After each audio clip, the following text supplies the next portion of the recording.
talk to you a little bit about the table saw. The table saw is probably the most widely used piece of equipment in a woodworking lab. It has basically the components of the table saw are a circular blade. It raises and lowers. It can tilt. Has a guard. All table saws have guards, whether it's a aftermarket guard or a factory installed guard. The importance of a guard is to make sure that you always use it. But before we get started on any demonstrations or talking about any of the safety rules, you, the student, must be aware that you have to wear these safety glasses at all times while you're in the woods lab. It's not an option, it's the law. All students in the Clark County School District are required to wear safety glasses. So now that you know that it's not an option, that you must wear them, let's continue on. Well, let's talk about blade height. How high do you raise the blade when you get ready to make a cut? Well, a long time ago, an instructor friend of mine told me, he says it's basically a choice that you're going to make.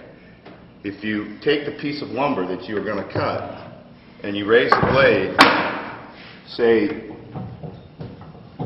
I don't know, as high as the blade can go, then you have to ask yourself, do you want to risk an amputation? Or if you lower it down a quarter of an inch, no more than a quarter of an inch above the wood, you want to risk a Band-Aid. In this shop, and in all shops throughout the Clark County School District, the rule is the blade will protrude the top of the lumber no more than 1/4 of 1 inch. So, can I just take any piece of lumber and come over here and run it through the table saw? The answer is no. There are some rules. The board must be flat. That means the face needs to be flat. And an edge must be straight. In other words, I couldn't take a board right in the woodroom like this.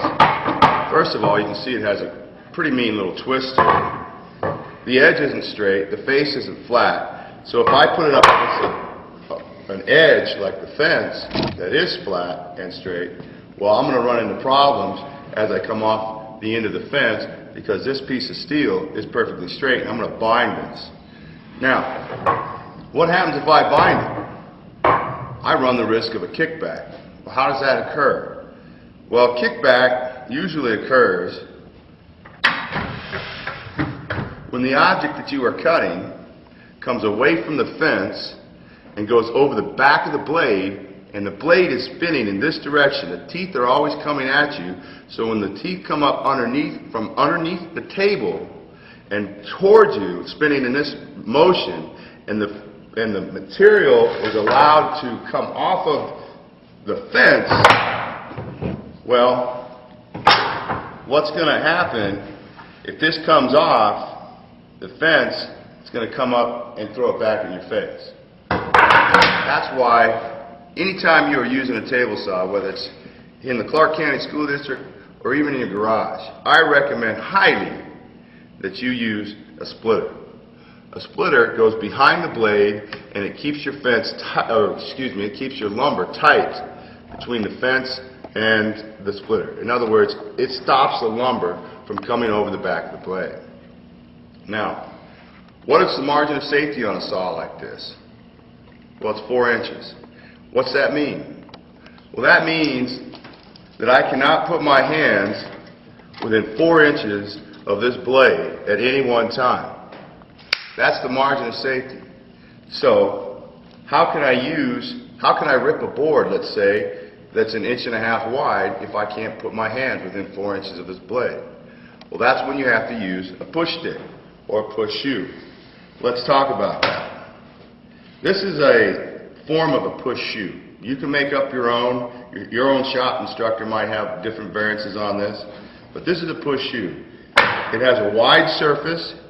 You have good control. Your hands are well above the surface of the lumber. If something was to go wrong, your hands have a pretty good distance between the blade and actually injury. This is a push stick. This is a smaller push stick, and this is a longer push stick. They all work. The object of this is that you would sacrifice the push stick, the push shoe, instead of your hand. So if I had to set up a cut to make an 1.5 rip, knowing that the margin of safety is 4 inches.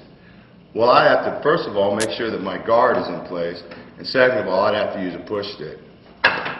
So, let me go through and demonstrate that. This board has been jointed on one edge.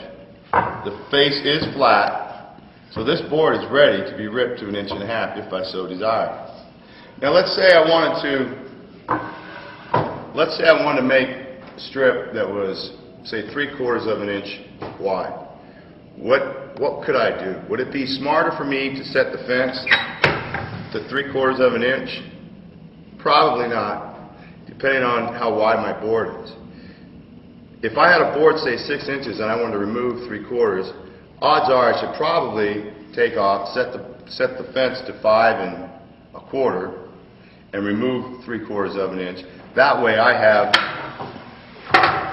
a wider cut up against the fence, which in turn equals a more stable cut, rather than 3/4 of an inch between the blade and the fence, and I have a wider piece on the outfeed. Okay, that's not always true, but that's how you want to start approaching your work. You want the widest piece between the fence and the blade. Okay, you don't want to get over here and get in the habit of cutting narrow strips if you can help it. Okay, sometimes you can't help it if you're making a particular project. That's just what you have to do. Alright, so I'm going to cut this board down to, let's say, 1.5 inches. So I set the fence to 1.5 inches, and I check the height of my blade. First thing I do is the guard is out of the way, the blade, I bring it down to where it's going to cut the top of the lumber.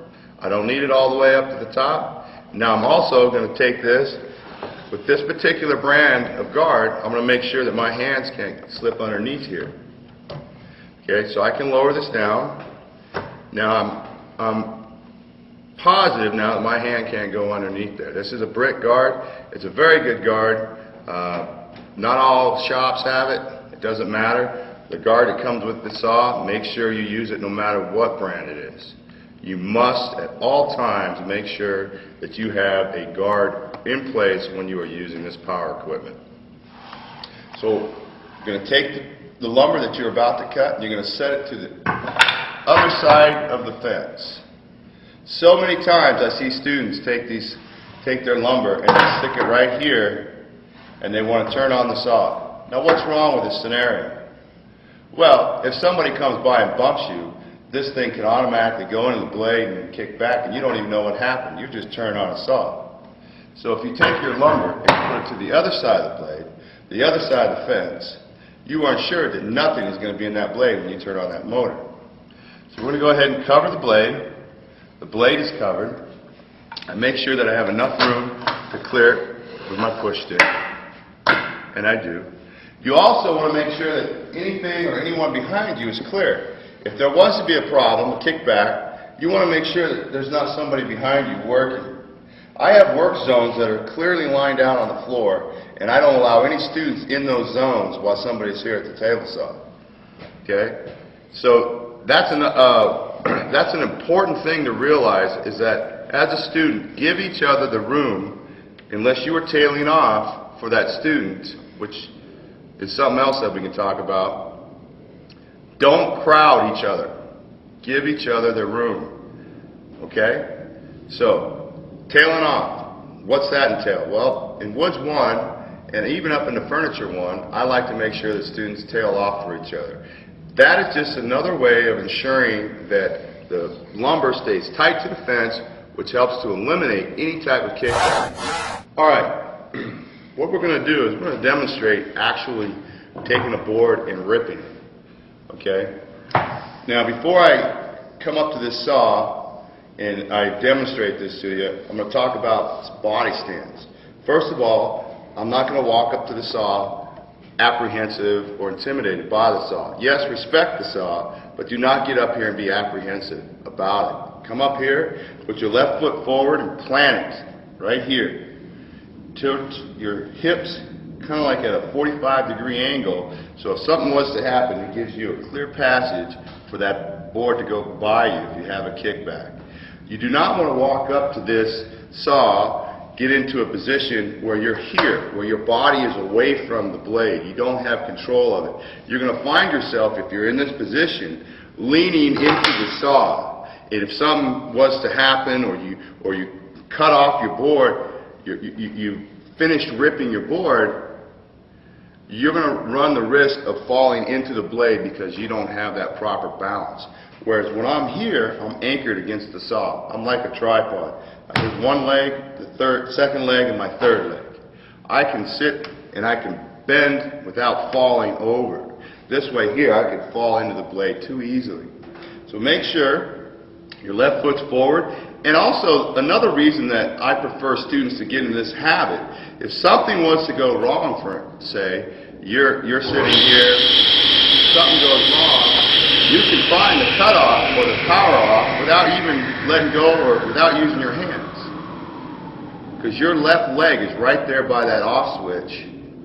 And in case of emergency or something goes wrong, you can find that off button. And here's a little FYI for you. Never let go of your wood when you have a problem. If you start to freak out or something goes wrong, turn off the saw, but do not let go of the lumber. The minute you let go of the lumber, you lose all control of that lumber, and that lumber runs the risk of coming back at you in a kickback.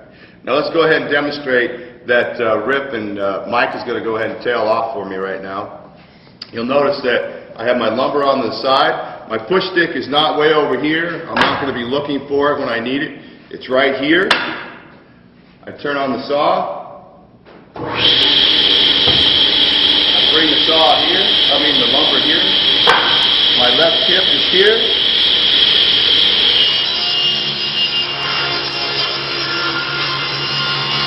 Now when I get to the edge of the table, I stop pushing with my hand, pick up the push stick.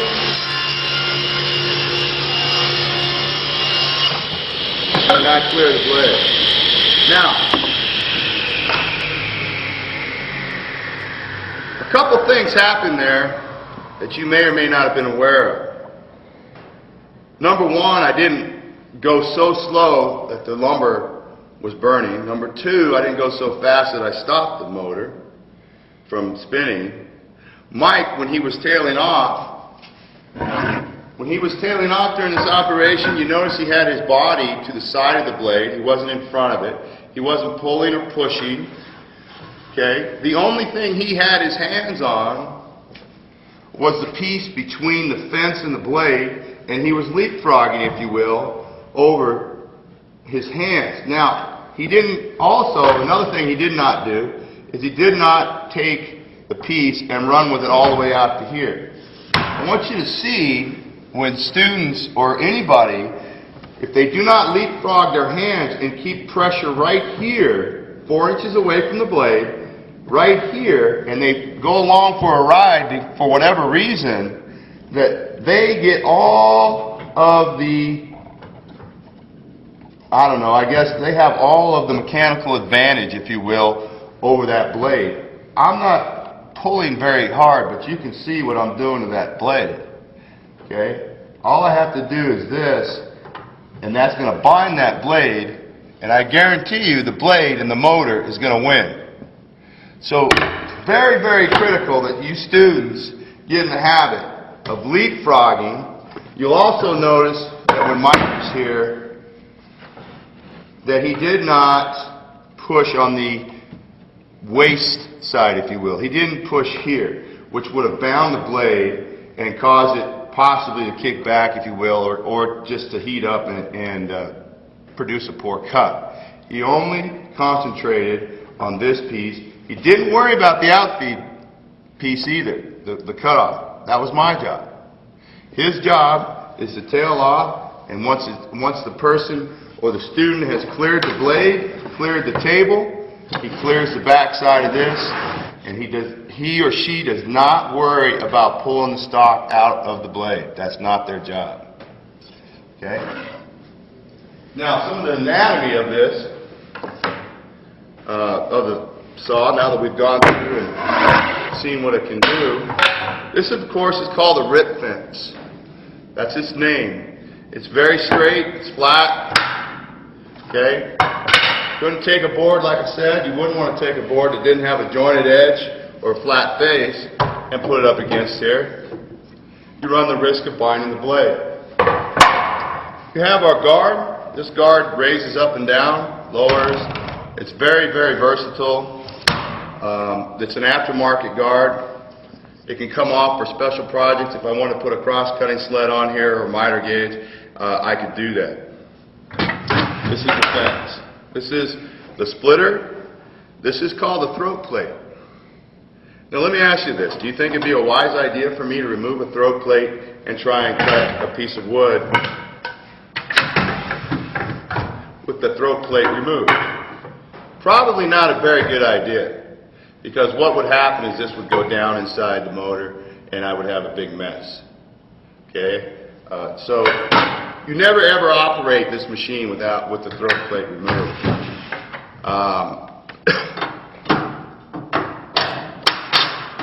If you ever did need to change a blade, whether it's a shop saw or a saw at your house, the very first thing you want to do is you want to walk over to your power source and you want to disconnect the power source.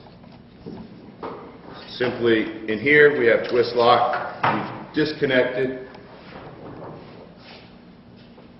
Now there's no way that power is going to come on, but you can always test it. You only have one set of hands. You never can be too sure. Pull the throat plate, get the appropriate wrench and a piece of wood, stop the teeth from spinning, loosen the nut on the arbor, and replace the blade. Well, that's pretty much. There's another thing I need to talk about. You know that this is a rip fence, okay?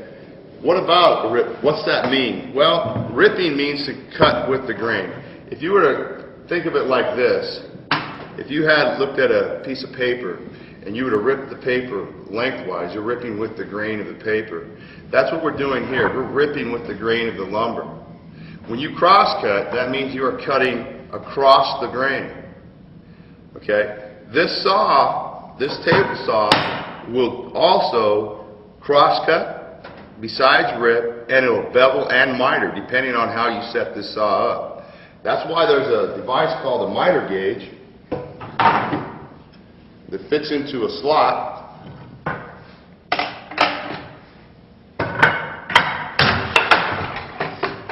And I can cut, if you will. I can cut small pieces off, or I can also tilt this blade to 45 or 30 degrees or whatever to make a bevel. Now, to make a bevel, I would run parallel to the fence and the blade would be at an angle. Let me demonstrate that.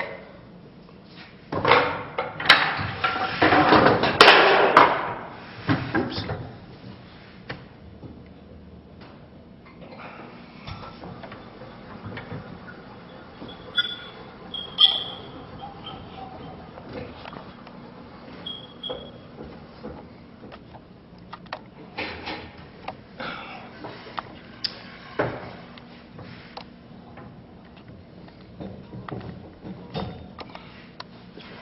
Okay.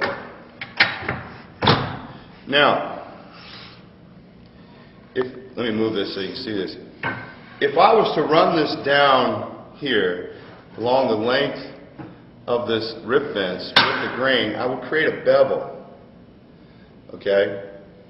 Now, I guess an argument could be said that if I stood this up and took another piece, then I'd have a miter. But basically what you're doing is you're beveling the edge. Now, a miter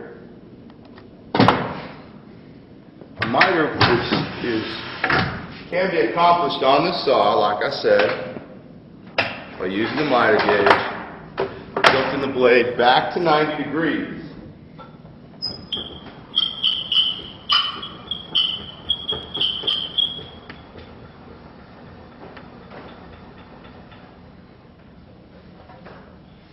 And then rotating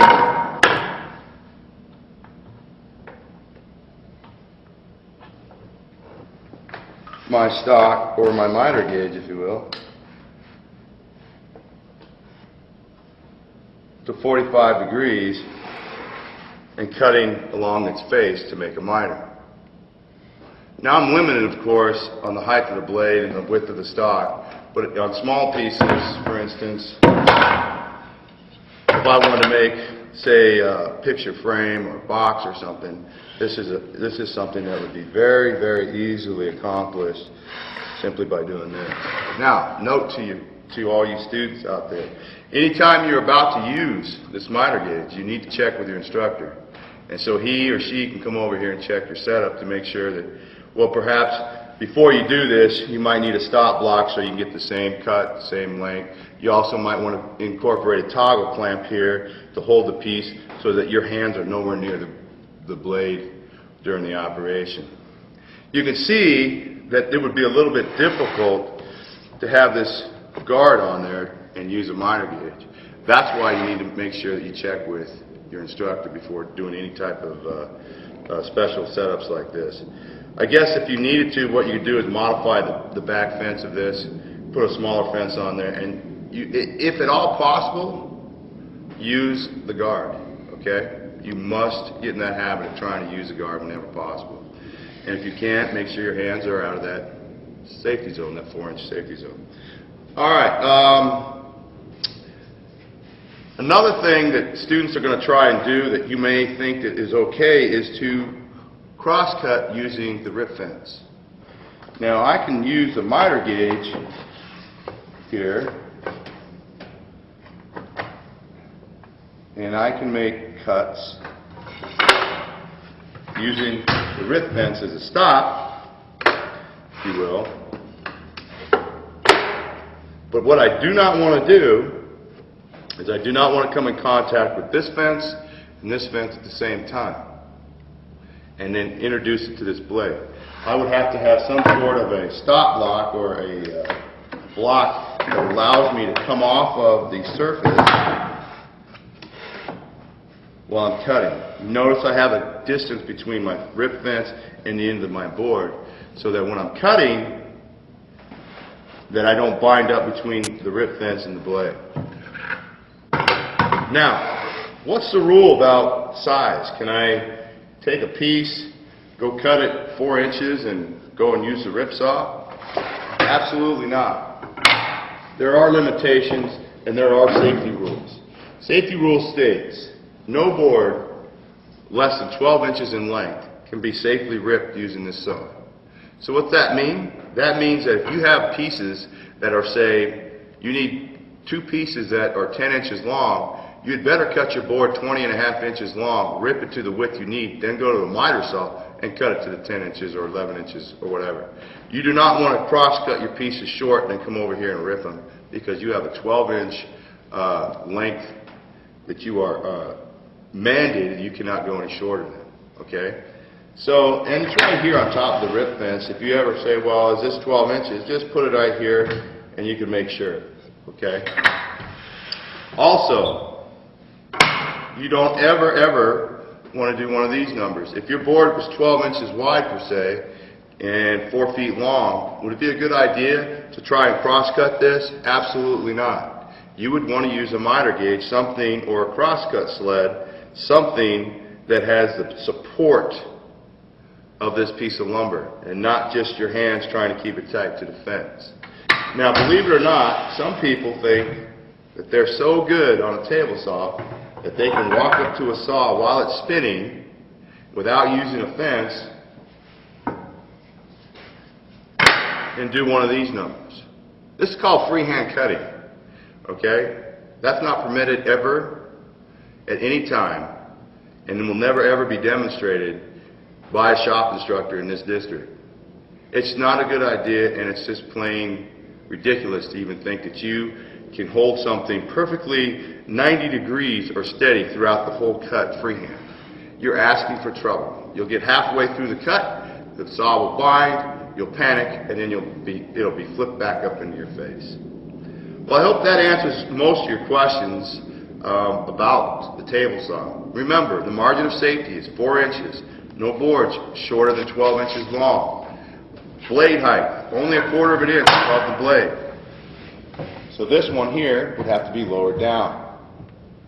Okay, always use a guard. Never ever remove the guard. Whenever you use the miter gauge, make sure that the miter gauge is checked, the operation is checked prior to you using it. Do not remove the throat plate. Okay?